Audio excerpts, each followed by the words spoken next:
A dream vacation turned into a nightmare on Monday when a 3-year-old Canadian girl, Shea Anderson, tragically drowned in a swimming pool at the RIU Palace Aquarelle Hotel in Trelawney, Jamaica.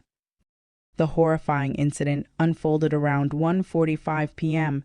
as the toddler enjoyed what should have been a carefree afternoon in the pool with her mother. In an instant, the joy of a tropical getaway was replaced by panic and devastation. Rescue efforts were made, but heartbreak struck when young Shea was rushed to Falmouth Hospital, where doctors could do nothing but pronounce her dead.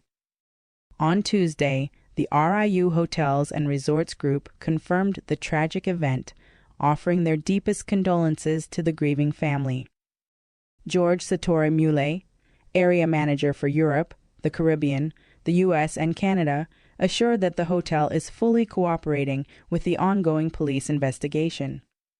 Meanwhile, detectives from the Trelawney Police Division are working tirelessly to piece together the circumstances surrounding this gut-wrenching tragedy.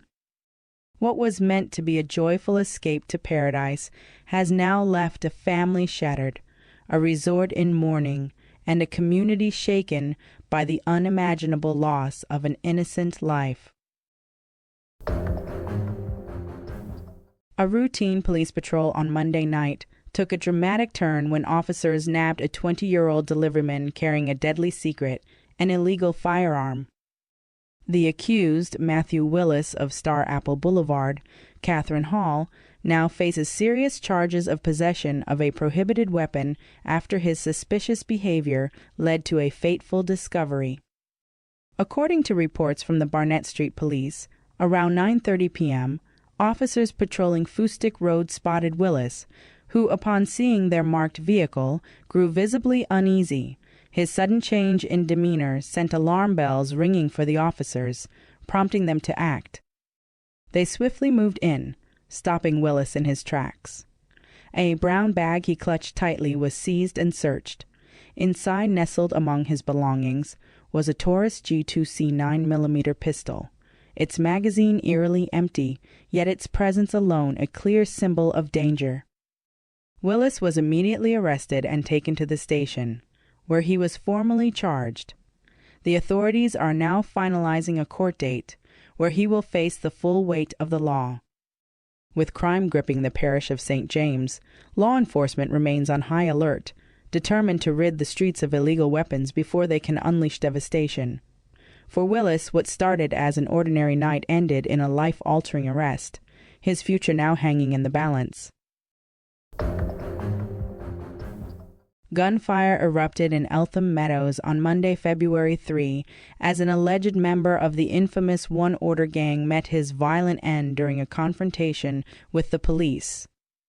The deceased has been identified as Aidan A.D. McIntosh, a known figure in the criminal underworld of St. Catherine. According to the Jamaica Constabulary Force Corporate Communications Unit, law enforcement officers encountered McIntosh during an operation in the area. The confrontation was swift and explosive, leaving McIntosh fatally wounded. When the dust settled, police recovered a Glock pistol and 5 rounds of 9mm ammunition from the scene, a grim reminder of the lethal threats lurking in the streets of Spanish Town. The incident has sparked official investigations by both the Inspectorate and Professional Standards Oversight Bureau and the Independent Commission of Investigations, as authorities work to piece together the chain of events. In the wake of the deadly clash, a 48-hour curfew has been imposed across Ellerslie Pen and Taos Meadows, signaling the police's determination to tighten their grip on gang activity in the area. This latest encounter comes on the heels of the high-profile takedown of the One Order gang's reputed leader, Othniel Thickman Laban, who was gunned down just weeks ago by the Joint Anti-Gang Task Force at 6 Mile, St. Andrew. Blood was spilled in broad daylight on Monday as an 18-year-old youth met a brutal end at the hands of a knife-wielding attacker in Nago Head, Portmore. The victim has been identified as Aidan Durr Williams of Greater Portmore, whose life was cut short in a deadly altercation that has since set off a massive police search for the suspect. According to reports, at approximately 12:50 p.m., Williams was at Manly Lane when he was set upon and stabbed by a man known only as Antoine. The attack was vicious and unrelenting, leaving Williams bleeding out as bystanders scrambled in shock. Desperate attempts were made to save his life, and he was rushed to the hospital, but the wounds proved too grave. Doctors could do nothing. He was pronounced dead on arrival. Now, the Portmore Criminal Investigation Branch is on the hunt for Antoine, whose whereabouts remain a mystery.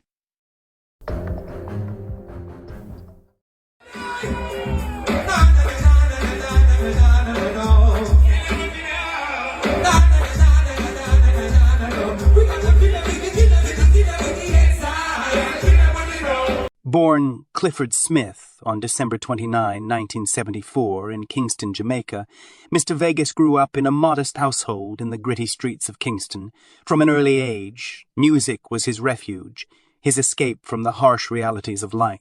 Like many young boys in Jamaica, he was heavily influenced by the pulsating sounds of dancehall and reggae, genres that were deeply embedded in the island's culture. His childhood, however, was anything but easy. Raised in a struggling family, Mr. Vegas found solace in music, often singing in the streets and at local events. His nickname, Vegas, was given to him by friends who admired his flashy, confident style reminiscent of the glitz and glamour of Las Vegas. Mr. Vegas's journey to the top wasn't an overnight success. In the early 1990s, he pursued his passion with unrelenting determination. He recorded a few tracks, but it wasn't until 1997 that he had his big break. That year, he recorded Nike Air, a track that quickly became a street anthem in Jamaica. The song was playful yet infectious, setting the stage for his rise to stardom. However, it was his 1998 smash hit Heads High that catapulted him onto the international stage. The song, which carried a powerful message against exploitation, dominated dancehall charts worldwide and became an anthem in clubs from Kingston to London and New York. Following the success of Heads High, Mr. Vegas released a string of hit songs, solidifying his place in dancehall history. Tracks like Hot Gal Today, featuring Sean Paul, Jacket, and She's a Hoe, kept him at the top of the charts.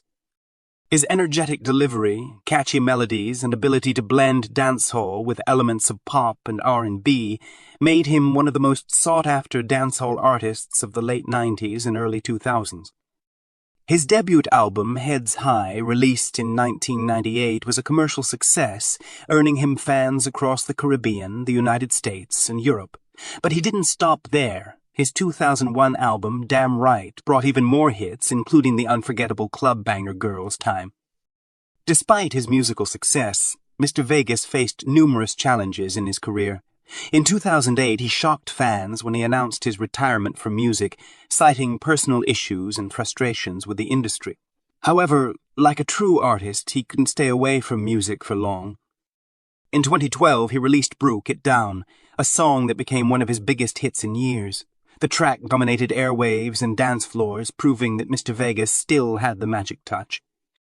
Beyond dancehall, he began experimenting with gospel and reggae, exploring his spirituality and desire to spread positive messages. His 2018 album, Ism, reflected this shift, featuring conscious lyrics and themes of unity. Mr. Vegas's personal life has been as eventful as his music career. He has been involved in public disputes with other dancehall artists, including a highly publicized feud with Bounty Killer.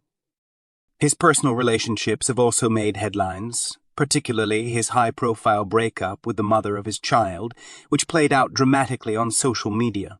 Despite the controversies, Mr. Vegas remains a devoted father to his children, often sharing moments with them online. With a career spanning over 2 decades, Mr. Vegas remains one of the most influential dancehall artists of all time. His ability to reinvent himself while staying true to his roots has made him a legend in the genre. From hardcore dancehall to gospel, his versatility sets him apart. Even today, his hits continue to ignite dance floors across the world, proving that Mr. Vegas isn't just a dancehall star, he's a musical icon. Mr. Vegas's journey is one of resilience, reinvention, and unstoppable energy. From the tough streets of Kingston to the global stage, he has cemented his place in music history. His music continues to inspire, entertain, and uplift, ensuring that the name Mr. Vegas will be remembered for generations to come.